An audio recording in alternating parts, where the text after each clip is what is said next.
আমরা যাচ্ছি দুর্গাবাড়ি চা বাগান। তো দুর্গাবাড়ি চা বাগানে চলে আসলাম। অনেক দিন ধরেই ভাবছিলাম দুর্গাবাড়ি চা বাগানে যাব, কারণ দুর্গাবাড়ি চা বাগানের নাম অনেক শুনেছি। এখানকার চা পাতা নাকি বিশ্ববিখ্যাত, মানে ভারতবর্ষের বাইরেও রপ্তানি করা হয়। পাশাপাশি এখানে অনেক পিকনিক স্পট হয়, সবাই এখানে পিকনিক করতে আসে, বিশেষ করে শীতকালে। তাই তার প্রতি একটু আকর্ষণ বেড়েই গেল। তো আমি আসলাম 10টা-11টার দিকে আসলাম। সকালে আসতে পারলে ভালো হতো।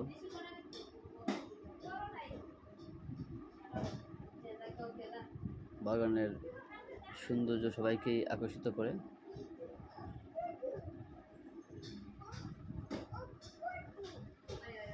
পাতাগুলোকে আমি জুম করে দেখালাম, চা পাতাগুলোকে।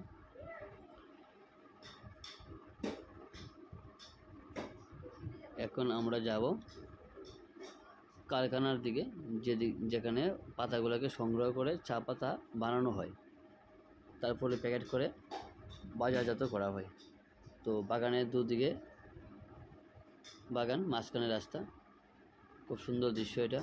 শুনেছি এখানে নাকি বাইপাস রোড হবে, যেটা এয়ারপোর্ট থেকে কমলপুর দিয়ে কৈলাসহর যাবে। তো এটার কাজ এখন শুরু হয়নি, তাই বুঝতে পারছি না আমরা কোন দিকে রাস্তাটা হবে।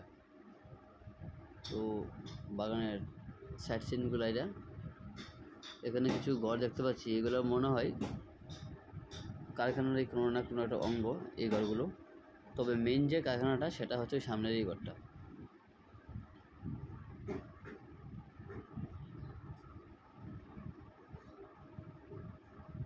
এটা হচ্ছে মেইন কলঘর, মানে এখানেই কাঁচা পাতাগুলোকে মেশিনে দিয়ে তারপর মেইন পাতা বানানো হয়, মানে চা পাতা তৈরি করা হয় এখান থেকে।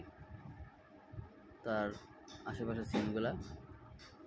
এখন আমরা যাচ্ছি যেখানে মেলা হয়, পয়লা বৈশাখে মেলা হয়। দুর্গাবাড়ি চা বাগানে বড় ধরনের একটা মেলা হয়, সবাই এখানে আসে মেলা করতে। তো আমরা মেলার দিকে এগোচ্ছি। এই যে সামনে ফাঁকা মাঠ দেখতে পাচ্ছেন, এটা হচ্ছে দুর্গাবাড়ি চা বাগানের মেলা। এখানে মেলা হয় পয়লা বৈশাখের দিন। ঠিক তার অপোজিটে আছে শ্মশান এবং কালী মন্দির।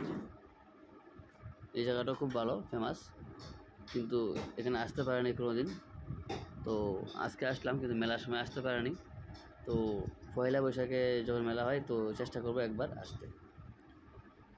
তো যাই হোক, ভোট দেব 2:08-এর দিকে, তাই ভাবলাম সকালে একটু ঘুরে আসি। তো আমাদের এখন ভ্রমণের পালা শেষ, বাড়ি ফেরার পালা চলছে, বাড়ির দিকে এগোচ্ছি। তো আজকের মতো এখানেই। আপনারা আমাকে সবসময় সাপোর্ট করবেন যেন আমি বেশি করে ভিডিও বানাতে পারি আর আপনাদেরকেও ঘরে বসে দেখাতে পারি। তো আজকের মতো এখানেই, টাটা।